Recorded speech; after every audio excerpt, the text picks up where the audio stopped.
जय हिंद दोस्तों। स्वागत है आप सभी का जीएस की पाठशाला में। दोस्तों, ये यूपीपीसीएस मेन से रिलेटेड जो सीरीज़ चल रही थी जीएस 5 और 6, ठीक है, ये इसकी सीरीज़ है। तो इसमें इससे पहले 20 वीडियो ऑलरेडी अपलोडेड हैं, आप लोग देख लीजिए उसको। बहुत महत्वपूर्ण महत्वपूर्ण प्रश्न हैं। इन प्रश्नों को देखिए ही नहीं, सिर्फ आप इनको हल भी कीजिए, ठीक है। आप पहले हल कीजिए, प्रश्न आपको ये थंबनेल पे मिल जाता है, इसको आप हल करिए। हल करने के बाद आप देखिए आपने कहाँ क्या कैसे मतलब किया, उसको किस तरीके से क्या अप्रोच रही आपकी। फिर उसके बाद आप वीडियो को देखिए, पॉज करके देखिए, या जैसा भी है एक दो बार देख लीजिए, समझ में आ जाएगा चीज़ें, ठीक है। मैं ये मॉडल आंसर टाइप देता हूँ, ठीक है, ये मेरे द्वारा ही लिखा गया है। तो मैं ये नहीं कहूँगा कि ये परफेक्ट मॉडल आंसर है। कोई भी किसी भी आप कोचिंग इंस्टीट्यूट का देख लीजिए या किसी यूट्यूब चैनल पर देख लीजिए, कोई भी आंसर अपने आप में परिपूर्ण नहीं होता है, उसमें आपको बहुत सारी चीज़ें ऐड करनी पड़ती हैं। तो ये मैंने लिखा है, बाकी आप इसको और बेहतरीन तरीके से लिख सकते हैं और अच्छे तरीके से लिख सकते हैं, ठीक है। ज़रूरत है आपको अपने अभ्यास से स्किल, आपकी जो राइटिंग स्किल है उसको सुधारने की, ठीक है। तो इसलिए प्रैक्टिस बहुत ज़रूरी है। चाहे आप 2023 का मेंस दे रहे हो, 24 का देने की मतलब सोच रहे हैं, 25 का, किसी भी ईयर का, और किसी भी इर्रिस्पेक्टिव ऑफ किसी भी आप स्टेट का दे रहे हो, तो ये तो मतलब एक जनरल क्वेश्चन है ये, ठीक है। केंद्र और राज्यों के बीच ये जो संबंध है, उनके बीच तनाव आजकल बहुत देखने को मिल रहा है, ठीक है। आपको पश्चिम बंगाल में तो धनखड़ साहब जब थे तो उस समय तो मतलब बहुत भयंकर तरीके से ये उभर कर सामने आता था, ठीक है। केरल में देख लीजिए आप, ठीक है, जहाँ पे आपको ये टकराव देखने को मिलेगा, ठीक है। तमिलनाडु में देख लीजिए। तो इस तरीके से आप चीज़ों को समझ सकते हैं, ठीक है। और उसको करंट से कोरिलेट भी करना है आपको, तभी आपका एक परफेक्ट आंसर जो है वो बनेगा। तो चलिए शुरू करते हैं, इसको देखते हैं कि क्या हम इस चीज़ को कैसे लिख सकते हैं, ठीक है। देखिए, प्रश्न मैंने आपको जब पहले भी बहुत पहले भी बताया है कि प्रश्न को पढ़ना है। सबसे पहले काम करना है कि पढ़ के आपको 2-4 सेकंड आपको सोचना है कि ये क्या पूछ रहा है और कितने पार्ट में पूछ रहा है, क्या इसमें मैप वगैरह बन सकता है। ये तो आपको 2-3 चीज़ें ज़रूर करनी है, ठीक है। देखना है आपको कि मैप देखना है कि बना सकते हैं क्या, ठीक है। और देखना है कि कितने पार्ट में पूछा है, कितने पार्ट में क्वेश्चन पूछ रहा है, वो क्या चीज़ क्या क्या चीज़ पूछ रहा है। तो देखिए, जैसे पढ़िए, केंद्र एवं राज्य संबंधों में तनाव के प्रमुख मुद्दों को स्पष्ट कीजिए। तो पहला जो ये पार्ट है आपका, ये वाला है कि भैया आपको मुद्दे बताने हैं, ठीक है। दूसरा बोल रहा है कि इसके सरकारी आयोग की प्रमुख सिफारिशें। तो ये भी जो सरकारी आयोग के ऊपर प्रीलिम्स में भी आपका प्रश्न बना हुआ है, ठीक है। तो केंद्र और राज्य संबंध के बारे में ये आयोग गठित किया गया था 80s में, ठीक है। तो याद रखिएगा इस चीज़ को। चलिए तो देखते हैं, 2 पार्ट में पूछा है। आप इसमें मैप की बहुत गुंजाइश नहीं है। अगर आप मैप बनाना चाहते हैं तो बना सकते हैं, इंडिया का मैप बनाइए, ठीक है। मैंने नहीं बनाया है, लेकिन अगर आप बनाना चाहते हैं तो आप बना सकते हैं, ठीक है। देखिए, मैं बताता हूँ किस तरीके से बना सकते हैं आप, क्योंकि कुछ तो मतलब आपको एक्स्ट्रा करना पड़ेगा जिससे कि चीज़ें आपके फेवर में रहें, ठीक है। ये थोड़ा सा मतलब मैप बना नहीं है ये, इसको थोड़ा सा 1 मिनट ऐसे करके, ठीक है। ये यार मैपिंग जो है ना बहुत गड़बड़ है, ठीक है। देखिए फिर से बनाते हैं। यहाँ पे ये आप इसको बनाइए ऐसे, ठीक है।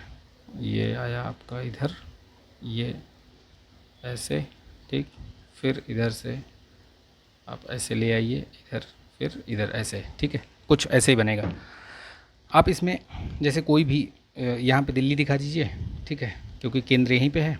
फिर उसके बाद कुछ स्टेट दिखा दीजिए, उनको आप आपस में इंटरकनेक्ट ऐसे कर सकते हैं। केंद्र राज्य संबंध इधर ऐसे दिखा सकते हैं, केंद्र राज्य संबंध जो कॉन्फ्लिक्ट वाले हैं उनको दिखा सकते हैं। जैसे केरला को दिखा सकते हैं यहाँ से, तमिलनाडु को दिखा सकते हैं, ठीक है, बंगाल को दिखा सकते हैं, पश्चिम बंगाल को। ये सब क्या है, इनमें बहुत ज़्यादा कॉन्फ्लिक्ट चल रहा है, ठीक है, क्योंकि केंद्र में अलग सरकार है, राज्य में अलग। तो इन राज्यों में ये चीज़ बहुत उभर कर सामने आती है, ठीक। ये आज का नहीं है। अगर आप ये सोच रहे हैं कि जो प्रेजेंट गवर्नमेंट है वो ऐसा कर रही है या ऐसा है, तो ये नहीं है। ये आपको बहुत पहले से मतलब देखने को मिल सकता है। जब पहली बार जब 67 से 69 में जब जनता पार्टी की सरकार बनी थी, तब से लेकर, क्योंकि उससे पहले तो आप देखिए जब नेहरू जी के समय पर सिंगल पार्टी टाइप सिस्टम था, मतलब अपोजिशन और जो केंद्र और राज्य में सब जगह कांग्रेस ही कांग्रेस थी, ठीक है। उस समय कोई मतलब दिक्कत नहीं होती थी। लेकिन जैसे ही जहाँ पे सरकारें चेंज होती शुरू हुई, फिर जैसे केरला में देखिए सबसे पहले आपका जो कम्युनिस्ट पार्टी वगैरह ये सब वहाँ पे सरकार बनाई, तो वहीं से सब ये सारी जो प्रॉब्लम्स है, ये समस्याएं जो हैं वहीं से उभर कर सामने आने लगी। तो देखिए प्रश्न 2 पार्ट में पूछा है, प्रश्न पे हम लौटते हैं। बहुत हो गया इधर उधर बता दिया मैंने, लेकिन बहुत ज़रूरी चीज़ बताई मैंने आपको, ठीक है। तो ये देखिए भारतीय संविधान में अब आंसर कैसे लिखेंगे, तो intro, main body, main body में 2 चीज़ पूछा है, क्या मुद्दा पूछा है और एक पूछा है कि सरकारिया आयोग की जो प्रमुख सिफारिशें हैं। सरकारिया आयोग तो बहुत सारी सिफारिशें की थी उसने, करीब 200-250 की सिफारिशें थी, 247 के राउंड, लेकिन आपको बतानी सिर्फ 5-7 हैं जो आपको महत्वपूर्ण लग रही हैं, ठीक। तो देखिए हमने इसमें लिख दिया पहले। इस तरीके से भी आप इंट्रो शुरुआत कर सकते हैं, और भी कुछ अगर आपके दिमाग में हो, कोई प्री सेट माइंडसेट बना रखा हो कि हमें केंद्र राज्य संबंध पे ऐसे ही लिखना है, तो वो आप लिख सकते हैं बेहतरीन तरीके से और अच्छे तरीके से लिख सकते हैं, ठीक।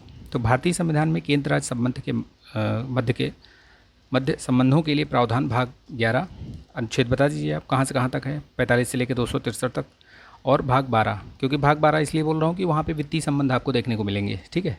तो ये आप दिखा सकते हैं इस तरीके से इंट्रो में। उसके बाद थोड़ा सा आप थोड़ा डायग्राम बना दीजिए यहाँ पे कि भैया विधायी संबंध कहाँ से कहाँ तक, प्रशासनिक संबंध और वित्तीय संबंध, थोड़ा सा बनाने ज़रूरी है, समय बच जाएगा आपका आगे और पेज भी भर जाएगा, अच्छा लगेगा।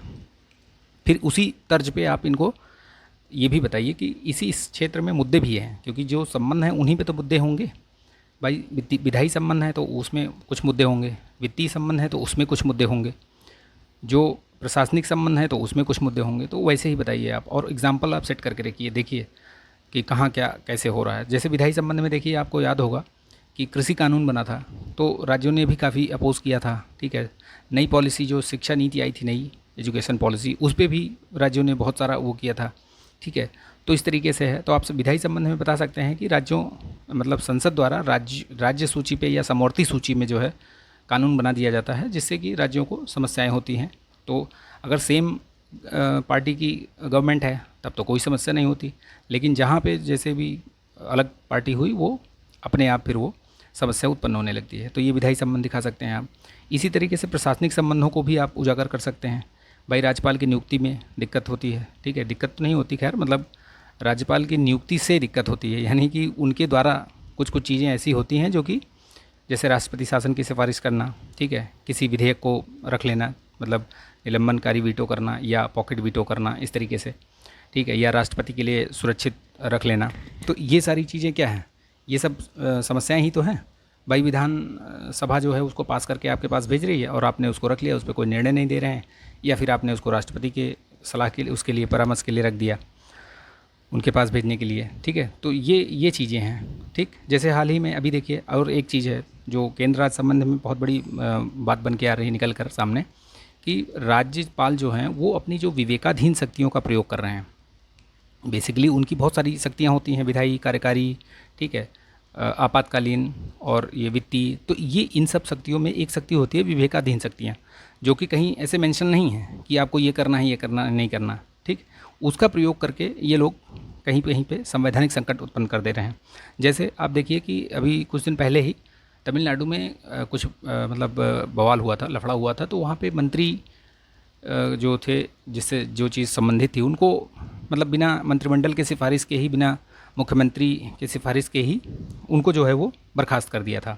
तो वहाँ पे संवैधानिक संकट खड़ा हो गया था, ठीक है।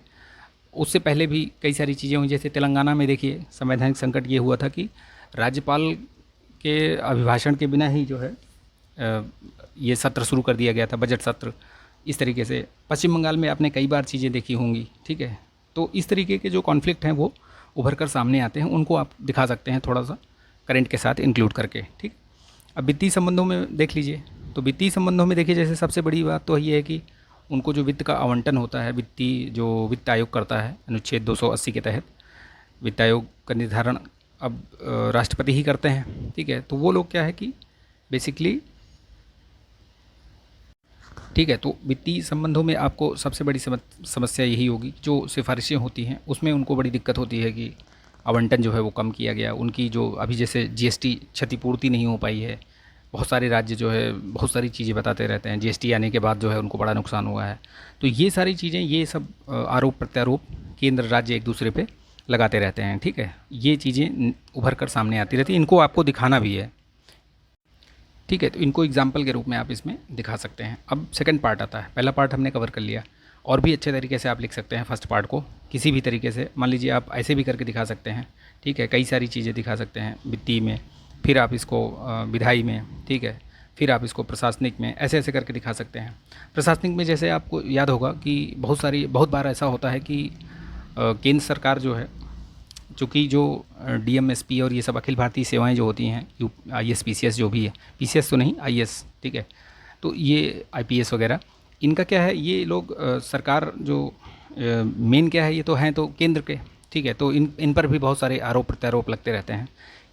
राज्य सरकार कुछ करना चाहती है तो केंद्र जो है उसमें मतलब उनको बिना उससे, उनके परमिशन से उनको हटा नहीं सकते, या कुछ ऐसी चीज़ें निकल कर सामने आती रहती हैं, ठीक है। वो अनुच्छेद, उनको संवैधानिक वो भी प्रावधान भी है उसके लिए, ठीक है, आर्टिकल 310 और 311 के तहत। तो ये बहुत सारी चीज़ें हैं, बहुत सारे फैक्ट्स हैं, उनको आपको इनमें दिखाना पड़ेगा। लेकिन चूँकि ये 8 नंबर का ही क्वेश्चन है ये, ठीक है, 125 शब्दों में ही आपको लिखना है, तो बहुत स्कोप नहीं है, शब्दों को कम करके आपको लिखना है और समय भी बचाना है। 7 से 8 मिनट के बीच में ही लिख देना है, मतलब 7 मिनट से ज़्यादा जा रहा है तो आपका कहीं पीछे न पीछे किसी न किसी क्वेश्चन में आपको समय कम पड़ जाएगा, ठीक। तो ये सरकारिया आयोग, चूँकि आपको पता है कि सरकारिया आयोग में जो है, ठीक है, सरकारिया आयोग के सिफारिशें आपको मालूम हैं, बहुत सारी हैं, लेकिन यह है कि प्रमुख बता सकते हैं आप। जैसे उस एकता और अखंडता के लिए मजबूत केंद्र की बात कही है, ठीक है, तो ये बता दीजिए आप। राष्ट्रपति शासन अंतिम विकल्प के रूप में इन्होंने बोला था कि प्रयोग किया जाना चाहिए। सुप्रीम कोर्ट ने भी इस चीज़ को बोला था कि ये चीज़ होनी चाहिए, ठीक है। अंतर्राज्यीय परिषद का जो परिषद का गठन यानी जो 263 के तहत है, वो भी इन्हीं की सिफारिश है, ठीक है। राज्यपाल की नियुक्ति में मुख्यमंत्री से परामर्श लेना, ये भी बताया था इन्होंने, और बोला था कि भाई 5 साल पूरा उनको कर देना चाहिए, ऐसा नहीं कि बीच में ही उनको उठा के हटा दो, राज्यपाल को परिवर्तित कर दो, ठीक है। और त्रिभाषा फार्मूला, ये मुख्य जो सिफारिशें थी उनको आप बता दीजिए, बहुत ज़्यादा नहीं बताना है इसमें आपको, ठीक है। लेकिन चूंकि 2 पार्ट में पूछा है तो वेटेज है इसका भी, ठीक है। आप अगर नहीं बताएंगे, एक ही 2 बताएंगे तो भी आपको कम नंबर मिलेंगे। फिर एक बढ़िया सा इंट्रो आप दे दीजिए, किसी भी तरीके से उसको इंट्रो करके दे सकते हैं। मैंने लिखा जैसे कि वस्तुतः संघीय व्यवस्था को मजबूत करने के लिए केंद्र राज्य संबंधों को अधिक मजबूती प्रदान करना आवश्यक है, जिसके लिए राज्यों को वित्त, ऋण मतलब बाह्य ऋण जैसे क्षेत्रों में अधिक स्वायत्तता प्रदान की जानी चाहिए। तो इससे क्या है कि इनको बहुत मतलब इनके जो संबंध हैं वो बेहतर होंगे, और जो एक हमने जो संघीय व्यवस्था ली है, प्रणाली ली है, वो बेहतरीन तरीके से आगे बढ़ेगी, ठीक है, उसको और मजबूती प्रदान करेगी। तो ये रहा आज का क्वेश्चन। आई होप कि आपको अच्छा लगा हो। अच्छा लगा तो प्लीज़ इसको लाइक कीजिएगा, शेयर कर दीजिएगा, और चैनल पर नए हैं तो सब्सक्राइब भी कर लीजिएगा, ठीक है। चलिए, इसका PDF वगैरह इसकी मैं टेलीग्राम चैनल पे शेयर कर दूंगा, वहाँ से आप ले लीजिएगा, ठीक है। थैंक यू, जय हिंद।